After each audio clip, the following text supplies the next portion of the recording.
네, 안녕하세요. 여러분들의 구독과 좋아요로 이 채널이 유지되고 있습니다. 네, 영상 속도는 1.5배를 추천드리고요. 항상 구독자님, 멤버십 회원님들에게 감사하다고 말씀을 드리면서 자, 이번 내용은 마이크로 스트래티지 관련된 내용을 다시 한번 준비를 해봤습니다. 구독자님들에 따른 요청사항으로 다시 한번 설명을 드리는 시간으로 준비를 해봤고 지난 내용에서도 2개월 전에 제가 이런 내용을 또 올려드리기도 했습니다. 일단은 구독자님들이 매우 궁금해하는 건 증자와 프리미엄 부분이라고 볼 수가 있을 것 같은데요. 아무래도 이제 증자적인 측면은 이렇게 좀 생각을 하시면 될 것 같습니다. 어차피 비트코인을 구입을 하려고 한다고 하면 주력 매출이 소프트웨어 주력 매출에서 나오는 게 아니고 CB에서 전환사채에서 대부분 비트코인을 구입을 할 수밖에 없기 때문에 어찌 보면 증자는 필연적이다라고 생각을 하시면 될 것 같고요. 그리고 프리미엄은 프리미엄 차가 많이 생길 수밖에 없는 이유도 옵션 ETF도 많이 생겼고 옵션 상품이 많이 생겼기 때문에 아무래도 마이크로 스트래티지에 따른 프리미엄이 여전히 좀 비트코인 대비보다 많이 괴리율이 생기는 건 당연한 부분이다 라고 저는 표현하고 싶습니다. 그 점을 꼭 기억을 해 두시면서 이번 내용 좀 보시길 바라겠습니다. 자, 그래서 이번에 이제 전환사채를 돌려가지고 이제 비트코인을 구입을 한다라고 보시면 될 것 같은데요. 최근에 이제 보게 되면 마이크로 스트래티지가 이제 7주 연속 비트코인을 보유를 했고 이제 44만 4천 개 정도까지 모았습니다. 그래서 마이크로 스트래티지는 비트코인을 구입을 했고요. 구입을 한 상태에서 이제 어찌 보면 이 해당에 있는 주식에 있는 평가가 비트코인과 연결적 관계도가 생겼다라고 보시면 될 것 같습니다. 그럼 그 재원은 전환사채로 이루어진다라고 보시면 될 것 같아요. 그러면 이 전환사채라는 거 특정 조건의 만기 시점이 되어져 있는 말 그대로 상품이라고 보시면 될 것 같습니다. 그래서 당연히 돈이 빌려준 자가 만기가 있겠죠. 그 만기 때까지에 따른 문제점만 발생을 하지 않으면 되는 것입니다. 그래서 특정 기간에 있는 추이를 보게 되면 다음과 같다라고 볼 수가 있을 것 같은데요. 네, 해당 내용을 여기서도 이제 보시게 되면 이제 부채 부분을 단계별로 이제 이자 지급을 통해 가지고 해야 되는데 이 이자 지급에 따른 규모도 앞으로 점점점 많이 늘어나게 되겠죠. 그럼 이자의 지불 능력이 어떻게 될 거냐? 부분이 또 될 것 같고 만약에 하락을 하게 되면 하락에 따른 추이에서 이제 채권자는 선택 옵션이 두 가지로 나뉘어진다고 보시면 될 것 같습니다. 만기까지 가져갈 거냐 아니면 중도에 있는 해당에 있는 그 가격에 이제 조건 사항에 부합이 되면 예를 들어서 그냥 1달러가 조건이라고 했으면 1달러의 조건 냈던 그 가격 범위까지 내려왔으면 그때 이제 팔 수 있을 만한 권리를 행사를 할 수가 있는 그런 조건이 들어가져 있다고 보시면 될 것 같습니다. 여기서도 향후 5년 내 만기가 도래해야 하는 금액은 20억 달러 정도가 되고 그때 당시 비트코인 가격의 가치가 중요하다고 또 볼 수가 있게 되겠습니다. 또한 마이크로 스트래티지 주가 가격에 있는 비중도 상당히 중요하다고 볼 수가 있겠고요.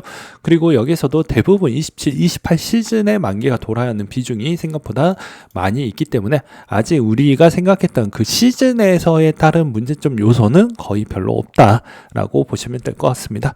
그래서 마이크로 스트래티지에 따른 추이는 아무래도 부채를 재조정하거나 운영에 따른 비즈니스를 어느 정도는 좀 이루어지고 나서 가는 게 좀 더 건강하게 가지 않겠냐 이런 내용들도 있기는 하지만 객관적으로 판단을 한다라고 하면 제가 보기에는 그냥 약간의 세모 정도, 이거 우려와 걱정 정도까지는 해도 되지만 그렇게까지 크게 이게 문제가 될 수 있을 만한 여지는 전 별로 없다라고 표현하고 싶습니다. 이제 그 이유는 무엇이냐면 이제 전환사채 부분을 만약에 한다라고 하더라도 이 실제 쿠폰 금리 그러니까 즉 이자를 내는 비중이 생각보다 차지하는 비중이 얼마 안 됩니다.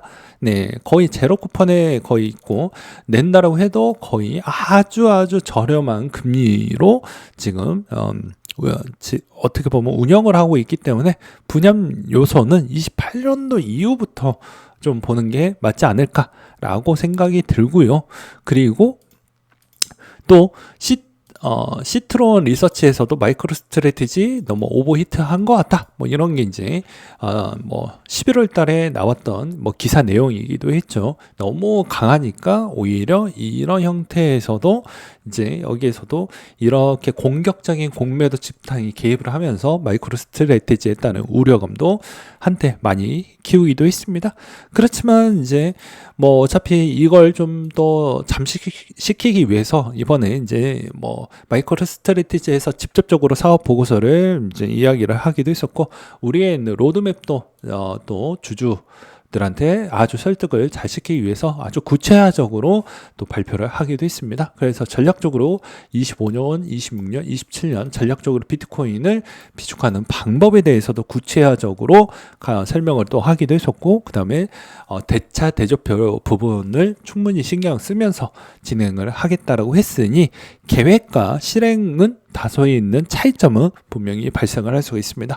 왜냐하면 인생 살다 보면, 기업도 살다 보면 계획대로 안 되는 부분이 좀 있기 때문에 이렇게 최대한 노력을 해서 가져가겠다라고만 보시면 될 것 같고요.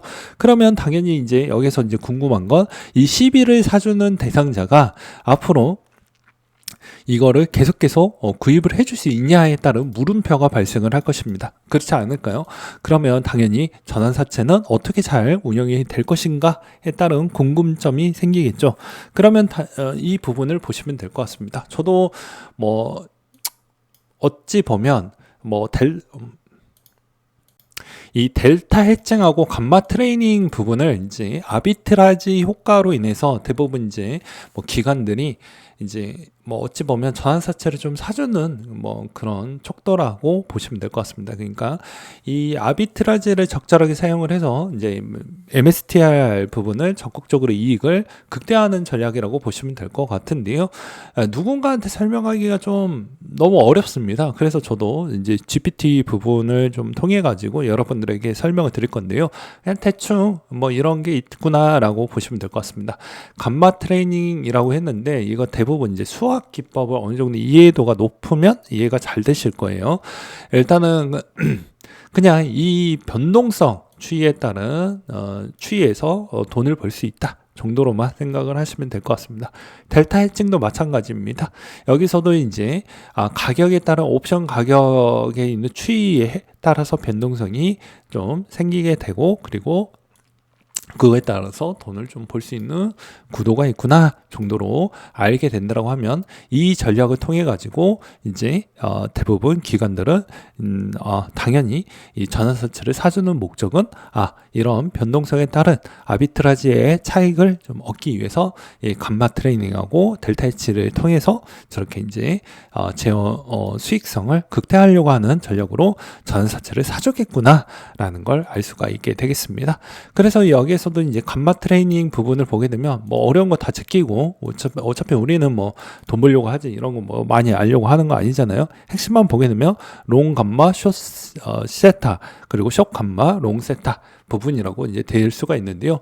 간단하게 차트를 보면서 설명을 드리도록 하겠습니다. 이건 이제 예시이고요. 보게 되면 말 그대로 아주 쉽게 현물을 이제 롱으로 잡고, 그 다음에 예를 들어서 나머지 옵션을 숏 비중을 높여가지고 가는 형태로도 쓰일 수가 있습니다. 그럼 떨어질 때는 여기에서 어느 정도 수익 부분을 차익을 극대화하고, 그 다음에 나중에 올라갈 때 롱 비중을 좀 더 얹어서 이렇게 갈 수 있는 아주 교차 매매에 따른 수익을 극대화할 수 있을 만한 전략을 할 수가 있겠죠. 그러니까 이게 어찌 보면 약간의 고도화된 전략이라고 볼 수가 있게 되겠습니다. 그래야 뭐 금융사들도 그만큼 머리를 많이 쓰면서 돈을 벌고 있다라는 것이지 라는 걸 또 여기에서도 알 수가 있게 되는 것이겠죠. 그러면 이제 이게 무조건 나쁘냐? 저는 그렇게 보고 있지 않습니다. 왜 그렇게 안 보는 이유가 무엇이냐면요. 자, 한번 생각을 해보십시오. 셀러 형님이 이때까지 지난 본격적으로 매입을 했던 시점은 19년도에서 20년도 요 사이 때부터 이제 엄청나게 했는데, 여기에서 이제 또 다른 핵심은 그만큼 출렁출렁 거려도 코로나 때도 잘 버텨냈고, 그 다음에 대차 대조표를 여전히 잘 이쁘게 만들어 같기 때문에 문제가 되지 않는다라는 걸 첫 번째 요인이라고 볼 수가 있게 되겠고요. 그리고 주식 발행을 많이 한다라고 해도 탄력적으로 대차 대조표를 하면서 하는 사람입니다. 그러니까 바보 멍청이가 아니라는 것입니다. 여전히 CFO가 있고 재무 책임자가 있기 때문에 재무 책임자 부분에 따른 수학적인 계산을 통해 가지고 그걸 아주 전략적으로 잘 유연하게 대처를 할 것으로 보여지기 때문에 저는 크게 문제되지 않는다라고 생각을 합니다. 그리고 평균 단가 추이가 이미 5만 달러 정도이기 때문에 아직도 지금에 있는 위치상으로 본다라고 하면 비트코인이 따른 그런 청산 비중적인 추이에서도 그렇게 뭐 영향을 받는다라고 보기는 어렵죠. 이미 98,000인데 아직도 5만이면 저기 밑에 있습니다. 그리고 또 비트맥스 리서치에서는 뭐 말로는 15,000달러나 2만 달러가 되면 아무래도 마이크로 스트래티지도 아마 박살이 나지 않겠습니까? 라는 내용들도 있긴 하지만 이 가격대가 잘 올까요? 안 오겠죠? 왜 안 올까요? ETF나 나머지 기관들이나 채권회사들도 계속해서 매입을 해주고 있는 이 실정인데 여기서 이만이 오겠습니까? 제가 보기에는 안 올 것이다. 그러니까 그런 터무니없는 부분으로 보는 건 바람직하지 않는다라고 말씀을 드릴 수가 있을 것 같습니다.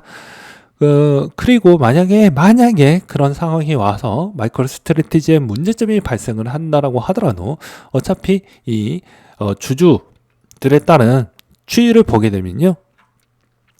셀러 형님을 빼고 나머지 다 연기금이나 그 다음에 자산운용사들에 따른 지분 구도가 많이 얽혀져 있기 때문에 이분들이 바보가 아니라는 것입니다. 그리고 특히나 블랙록에 따른 형님이 ETF를 많이 판매를 해주고 있는 이런 실정인데 여기에서 문제점이 발생을 하는 걸 별로 좋아하진 않겠죠.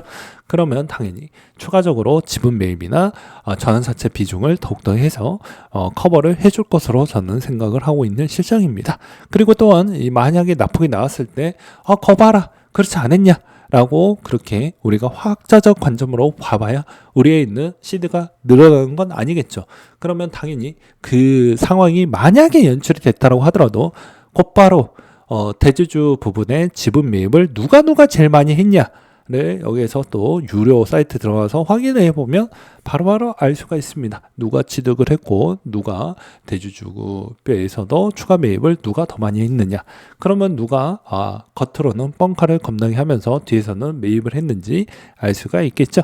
네, 그래서 우리는 뭐 이게 맞다 아니다는 중요하지 않고요. 얼마나 체계적으로 돈을 벌 수 있는지에 관심으로 보시면서 대응을 하시는 게 아주 지혜로운 형태이지 않을까라고 생각을 해볼 수가 있게 되겠습니다. 그래서 현 시점에서 제가 바라보는 시점은 시즌 25 시즌에서 만약에 시즌용으로 만약에 대응을 한다고 하면 MSTR은 나쁘지 않는다 라고 생각을 해요. 어떤 분들은 이제 MSTR은 실질적으로 비트코인 보유하는 비중이 0. 몇 개밖에 안 된다. 앞으로 증자를 하니까 더 내가 한 주 보유하는 양 대비보다 실질적으로 가지고 있는 비트코인이 계속해서 훼손이 되기 때문에 이건 바람직하지 않는다. 라는 주장은 맞는 말이지만 우리는 돈 버는 관점으로 보는 것이지 학자적 관점으로 보는 게 아니라고 제가 매번 이야기를 했습니다. 그러면 당연히 돈 버는 부분에서 보게 되면 시즌용이라고 이야기를 많이 했어요. 그러면 우리는 시즌마다 납폭이 생겼죠. 그럼 시즌마다 정리를 하게 되면 크게 문제될 건 없습니다. MSTR도 마찬가지입니다. 그래서 그런 쪽 관점으로 보시면서 MSTR을 전략적으로 잘 쓰시게 되면 크게 문제되진 않고 그 다음에 MSTU도 마찬가지로 비트코인과 같은 방향성을 가지고 있기 때문에 크게 문제될 건 없습니다. 말 그대로 비슷한 선배 같은 ETF가 하나가 더 있는데요. QQQ 많이 들어보셨죠? 인베스코에서 나왔던 QQQ 나스닥 기반에 있는 ETF입니다. 이때까지 아주 잘 성장을 해 주었습니다. 최저가 24달러인데 529달러까지 컸고요. 그거의 두 배 QLD가 있습니다. 2달러가 116달러가 됐습니다. TQQQ 3배가 있습니다. 0.7달러가 88달러까지 올라갔습니다. 근데 이 알고리즘이 잘못됐다라고 볼 수가 있을까요?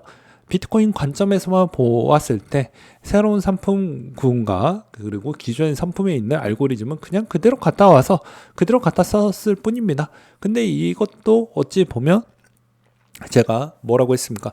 우상향 자산에 따른 추이에서 레버리지를 일으켜서 보유를 한다라는 건 대차 대조표만 그렇게 크게 문제가 되지 않는다라고 하면 문제될 건 없다. 그리고 실질적으로 쿠폰 금리도 27년도 때까지는 이전 때까지는 그렇게 크게 문제되지 않으니 MSTR을 들고 가는 것도 문제되지 않는다. 그리고 프리미엄에 따른 추이는 옵션 상품이 앞으로 많이 늘어났기 때문에 그거는 어쩔 수 없는 부분이고 과열을 했었을 때마다 추가 적립에 하는 그런 타이밍 시점만 잘 조절을 해서 들어가면 크게 문제될 건 없다. 그리고 증자 부분은 당연한 부분이기 때문에 증자에 따른 민감한 사항이라고 한다고 하면 어찌 보면은 그 부분은 내 투자 성향과 맞지 않는다 이렇게 보시면 될 것 같습니다. 완벽한 비슷한 예시라고 볼 수는 없지만 아무래도 수동으로 선물 투자를 할 때 펀딩비를 계속해서 만기 시간대마다 내는 그 지불 부분이 이제 타인 제3자가 보았을 때 너무 많은 비용을 내는 거 아니냐, 이거 나중에 청산당하는 거 아니냐 이렇게 볼 수가 있기 때문입니다. 그거랑 비슷하다라고 보시면 될 것 같습니다. 그러니까 내가 내 자신을 더 많이 믿을 것이냐, MSTR을 더 믿고 베팅은 계속 더 할 것이냐, 요 차이일 뿐이고 투자 성향과 투자 기질에 따른 차이라고 저는 말씀을 드리면서 이상으로 마치도록 하겠습니다. 이제 이 점을 꼭꼭꼭 명심하시면서 투자하시길 바라겠습니다.